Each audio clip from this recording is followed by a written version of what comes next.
I'm hanging on by a thread, and all I'm clinging to is prayers. And every breath is like a battle. I feel like I ain't come prepared. And death's knocking on the front door. Pain's creeping through the back. Fears crawling through the windows, waiting for them to attack. They say don't get bitter, get better. I'm working on switching them letters. But tell God I'ma need a whole lot of hope keeping it together. I'm smiling in everyone's face. I'm crying whenever they leave the room. They don't know the battle I face. They don't understand what I'm going through. The world trying to play with my soul. I'm just trying to find where to go. So I was diagnosed in when I was 16 years old, but before that, when I was 15, I started feeling that I was tired and had headaches and stuff like that. But I didn't want to tell anyone because, like, I didn't want to worry anyone, and I didn't even know what it was.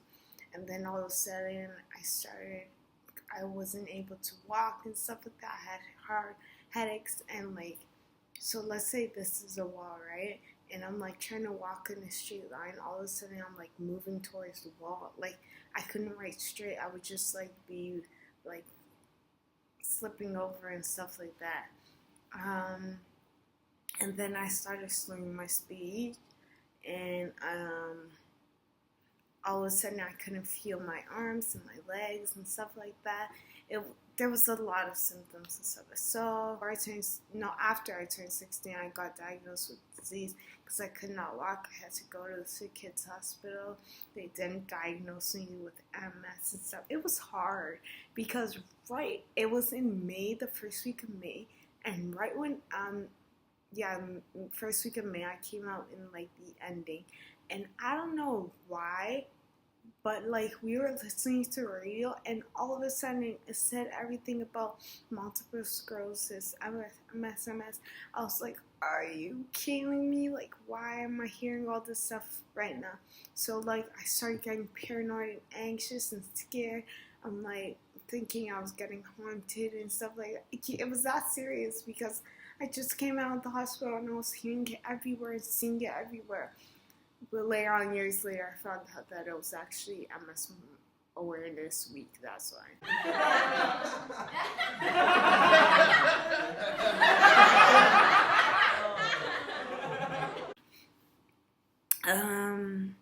Anyways, the whole process and stuff, being like diagnosed and dealing with a loss of ability of walking, speaking, seeing for a bit, a lot of stuff happened to me, and it was honestly really, really hard.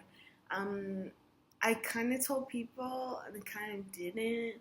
I kind of like held it in. Like, you would see me like sometimes standing, I'm just talking to you, and even though I'm like talking, you're like, wait, what did you say? Like, most people were just thought like, oh, Luis is talking like really, really fast and stuff like that.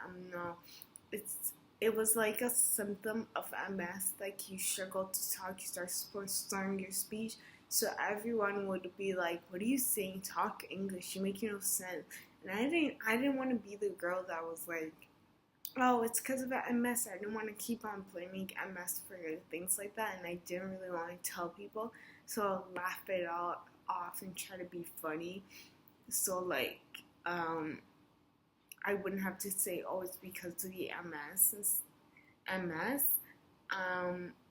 So yeah, that thing happened. I was supposed to be working, driving, and stuff like that. I drove for a bit, then I stopped because my legs were like completely not functioning anymore. Yeah, you can say it like that.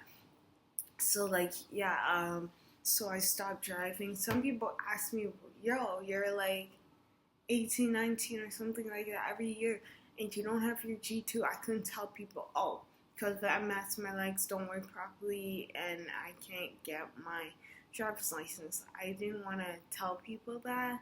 So like, I would just be like, yeah, I'll try to act like, I don't want it now, I'm lazy, I'll do it later, I don't need it now. But like, I just didn't want to tell them the real reason.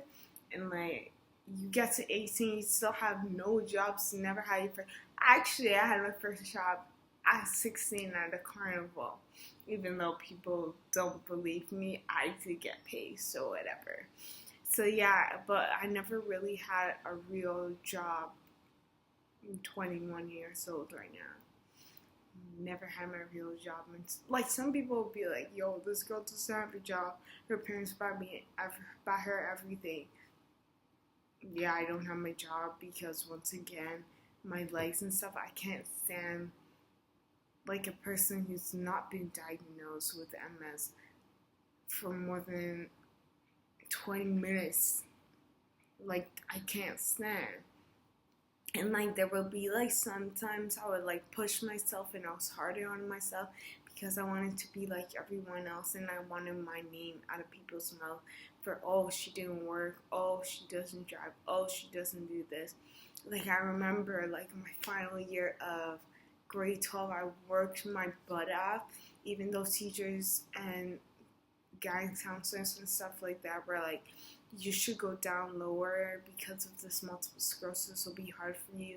And I'm just like, my parents and my family, they push me and they're like, you can do this, Louise. So I'm like, you know what, I'm going to prove everyone wrong. I'm going to work my butt off and I'm going to get into universities. And I got honestly into like 6 different programs and 5 different schools. So I'm like, honestly, God is amazing. It's honestly because of God that I honestly got into those schools. And like for me, it gave me that encouragement that, Louise, you can do anything you set your mind to. Even though so and so may say this, so and so may say that, and stuff like that. So like I'm like, okay, so I got into my universities. It was clearly hard.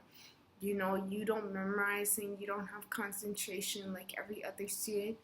But I'm like, you know what? I'm going to push myself. And by God's grace, I'm now at my 3rd year of university. I've made it. Honestly, if I did not have my church family, my church pastors, my church leaders, my church youth groups, my church, just my friends, my church friends, friends not in church, if I did not have those people as moral support, honestly, or my siblings, honestly, I would not be where I am today. I would have gave up a long time ago. Honestly, what's the point of all this? Like, me going through pain. I'm like, oh, if I'm going through pain, let me just add more pain. Because it was hard. I had to, like, stick needles in my arms and my thighs and stuff. Like, it hurt. My parents bribed me with mini eggs to take it. Because, like, I had to take it, but I didn't want to take it, so they're like, we'll give you mini eggs, and everyone knows Louise likes mini eggs. Anyways, so, yeah. Honestly, if I did not have that support system, I would not be here. And if it wasn't for God, honestly, I thank God that because of his strength during my weakness, I was able not to try to kill myself or harm myself in any way, because I realize each year and every moment how God has used me and stuff like that. The messages I've got, the people who've told me, I inspire them, I touch them and stuff like that. I'm realizing if I killed myself, who would have encouraged that person? I came to realize that what the enemy wanted to use to destroy me, God actually ended up in the end using it for his glory to encourage people and touch people. So, yeah, I honestly thank God for that. It's not the greatest, you know, I know that it's coming to an end. With my faith, I honestly believe that my God is a healer, and this MS journey is just like, it's just honestly gonna be one chapter. Yeah, it's been a really long chapter. It's honestly been a long chapter, but like, I'm gonna trust God. It's hard, like, some of the news have gone from doctors and things that have happened to me and stuff. Like, I've had those moments where I've broken down and cried. I'm not perfect, and no one's that perfect. Anyways, yeah, so I just wanted to do that snap story and just say that honestly, God's amazing. And I thought I should end this video with a quote, and it goes like this. There will be times you want to quit, and there will be times you feel like it's too hard, but there will never be a time where God isn't there. I love this quote because it reminds me that even though I may feel like it's too hard and I want to quit or I feel so alone, that God is always with me and I'm not alone. I pray that whatever you may be going through, you never forget that God is with you and that you have the strength to hold on and not to give up. You will come out of this with a victory in the end. Stay strong and continue trusting God. Fight a little longer, my friend. It's all worth it in the end. But when you got nobody to turn to, just hold on and I'll find you.